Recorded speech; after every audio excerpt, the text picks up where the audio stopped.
decidido há pouco tempo que não podia botar algema em quase ninguém. Por que estão botando algema em cidadão que está trabalhando, ou mulher que tem praça pública, e a justiça não fala nada? Tem que falar, pô! Vai ficar quieto até quando? Ou eu tenho que continuar me expondo? Tem que falar, botar para fora, esculachar. Não pode botar algema. Decisão do próprio Supremo. E vão ficar quietos até quando? Estão humilhando o nosso povo, porque isso está crescendo. O pessoal fica apontando para mim, votei em você para você fazer alguma coisa. Votei em você para você tomar decisões, para você brigar. E é verdade. Eu estou me lixando com a reeleição. E todos nós temos que pensar nisso. O que esses filhos de Maia querem, é a nossa liberdade. Olha, como é fácil pôr uma ditadura no Brasil, como é fácil. O povo da liga, por isso que eu quero, ministro da Justiça e ministro da Defesa, que o povo se arme, que é a garantia que não vai ter um filho da puta aparecer para impor uma ditadura aqui. Que é fácil impor uma ditadura, facílimo. Um bosta do prefeito, faz um bosta no decreto, algema e deixa todo mundo dentro de casa. Se tivesse armado, ia para a rua. E se eu fosse ditador, né, eu queria desarmar a população, como todos fizeram no passado, quando queriam, antes de impor a sua respectiva ditadura. Aí, que a demonstração nossa, eu peço ao Fernando e ao Moro, que por favor assine essa portaria hoje, que eu quero dar um puta do recado para esses bosta. Por que eu estou armando o povo? Porque eu não quero uma ditadura. E não dá para segurar mais. Né? Não dá para segurar mais. Quem não aceitar as minhas bandeiras, amados, família, Deus, Brasil, armamento, liberdade de expressão, livre mercado, quem não aceitar isso está no governo errado. Espere para 22, né, o seu Álvaro Dias, espere o Alckmin, espere o Haddad, ou talvez o Lula, né, que vai ser feliz com eles, pô. No meu governo está errado. É escancarar a questão do armamento aqui. Eu quero todo mundo armado, que o povo armado jamais será escravizado. All right, everybody, welcome back to Resistance of Tyranny. So you just saw that video of the Brazilian president on his rant. This guy, he's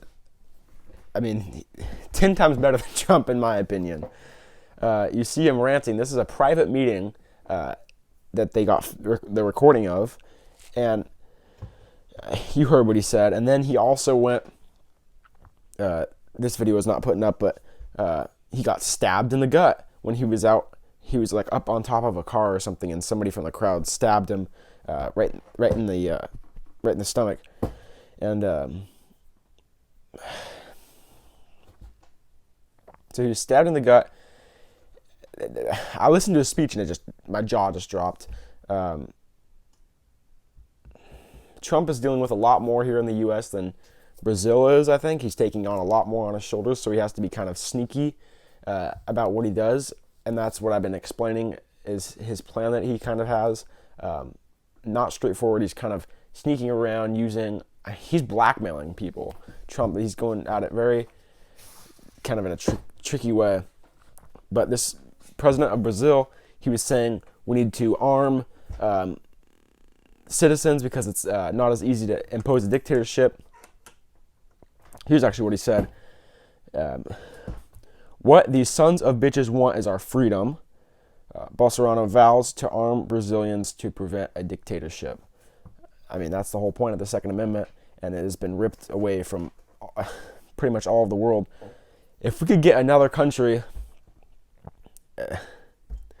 with guns in the hands of civilians, that's the best way to fight the New World Order, is arm all the citizens of the world again. If we just had true leaders in every country, that would be an amazing step. That would be an amazing thing that I haven't even thought of. I just thought, people lost those rights. It's just up to America, basically, and Switzerland, really. But they're just under just as much attack as well. Their government sold out the majority of it. So that'd be amazing if he did do that. I hope he does. He also said It's easy to impose a dictatorship here. Too easy. It was his son, Eduardo, who released the video after the Brazilian Supreme Court issued an order Friday to release one of President Bolsonaro's private staff meetings. So they ordered that. But yeah, just an amazing video and amazing president, I think. Next thing, Trump has said, and I quote, "If it keeps going the way it's going, I have a chance to break the deep state. It's a vicious group of people." End of quote. So obviously Trump knows what's going on. He didn't know a whole lot when he got into office, I don't think, from other news sources, but then he was kind of fed this information. Dr. Stephen Greer, who talks about all the ET issues, which really ties into the whole New World Order system, and I've gone into that in detail. He briefs all the presidents, a lot of the presidents, like, that's one thing I need to still look into, is because you have presidents like Obama or Bill Clinton or George Bush, and you wonder, were they part of the establishment before they got into office and they were put in there, or once they got elected, were they kind of bred and made to do certain things? Because Trump is completely different. He funds himself. He doesn't have these sources of money, and so he doesn't owe them anything. So that's kind of a tricky subject to wonder if some presidents just push the agenda, but some actually live it, and it's hard to kind of tell who those are, so you can make that decision for yourself. I'd like to look into that some more. Was all these other presidents, obviously Hillary Clinton knows the whole big deal. She's been involved with so much. I mean, she's at Bilderberg Group. She's obviously involved with the whole thing. So I don't know if that came after or before her husband got into office, or what the exact deal is there. But my point being, Dr. Stephen Greer briefs all these presidents regardless of if they know what's going on or not, because some are put in, they're globalist people, they're bad people, and they would know what's going on, and they would play that they don't. But regardless, he goes in and tells them everything. Alex Jones will speak to the president. He's got other good people in the government telling him what's going on. He's gotten rid of so many of the bad people in the intelligence community that have been backing jihadist groups, funding all that, set up bin Laden, ushered out all the Taliban to safety, paid them in gold bars, and killed all the goat herders there in Afghanistan, and so many other horrible things, the Oklahoma City bombing, all of those different types of things. I mean, these central intelligence communities, which were completely overridden, completely infiltrated by globalist agents, it's just crazy. But he's kind of cleaned that up, I think, and he's still doing a good job. So Trump 2020, hopefully he can do even more work there. But it's on every level, like I've said. I mean, you have China, you have the churches, you have so many different special interests, you have corporations, unions, mafias. There's just so much. All these governments, the military, and there is a power structure,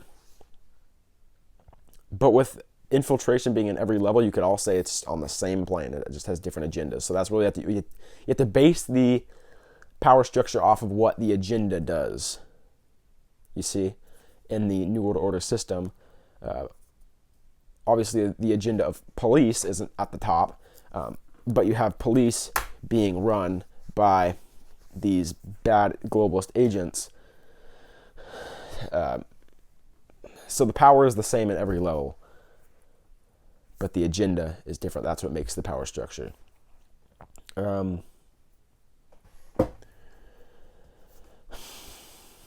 Like I said, Trump, I think, has this plan. I completely believe it, that he's working around all these different types of things. So that's really what I think he's waiting for.